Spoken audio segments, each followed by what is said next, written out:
Près de 30 journalistes se sont réunis pour contrer ce qu'ils appellent la censure des critiques à l'égard du récit officiel sur le Covid-19. Ils affirment que la censure a pris différentes formes et que le public a le droit de connaître la vérité.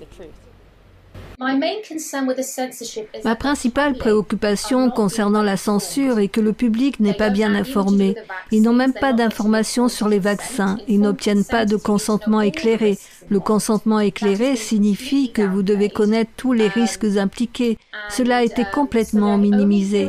Et donc, ils n'entendent qu'une seule version de la vérité. Une seule version, donc c'est très dangereux.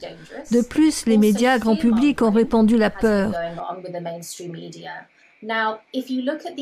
Maintenant, si vous regardez les premières minutes de la réunion SAGE qui s'est tenue au Royaume-Uni vers mars 2020, il y avait en fait un tableau des points clés qu'ils voulaient aborder et l'utilisation des médias pour augmenter le sentiment de menace personnelle a été soulignée comme un outil qu'ils doivent appliquer. Donc, c'est déjà, vous savez, c'est presque comme si une guerre psychologique avait été déclenchée. Et les grands médias ont, vous savez, ils ont emboîté le pas. Parmi le groupe de journalistes nommés Tenir la ligne, journaliste contre la censure sur le Covid, se trouve l'ancien producteur et journaliste de la BBC Tony Gosling. Selon lui, l'un des scandales est que la presse n'a pas enquêté sur le traitement pour la Covid-19. Quand on parle de censure, ce n'est pas un terme utilisé à la légère. L'ivermectine, la chloroquine, la vitamine D, le zinc ont tous été censurés. Nous n'avons vu aucune forme de promotion de ces produits dans les médias de masse, à l'exception d'un petit article dans le Daily Mail. Et en conséquence, nous avons vu des dizaines de milliers de personnes mourir inutilement. C'est pourquoi il s'agit d'un problème grave. Je sais que certaines personnes du groupe veulent rester anonymes. Pouvez-vous m'en dire un peu plus à ce sujet ?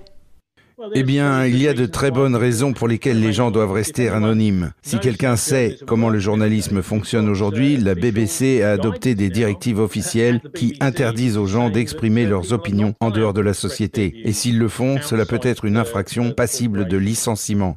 Maintenant, c'est assez nouveau.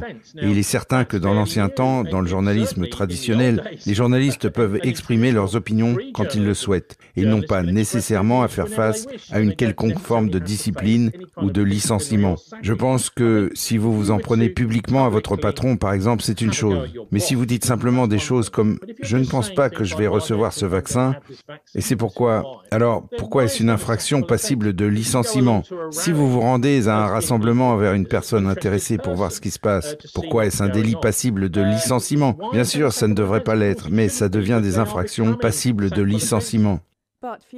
Mais Fiona Fox du Science Media Centre a été citée par la presse Gazette comme ayant déclaré ceci. Il y a beaucoup de sujets sur lesquels les médias n'ont pas, je pense, bien informé le public, mais sur le Covid, je pense qu'ils l'ont fait. Le Science Media Centre n'a pas été en mesure de parler à NTD dans le délai demandé. L'organisme professionnel New Media Association, qui milite pour la liberté de la presse et la liberté d'expression, n'a pas non plus répondu dans les délais impartis.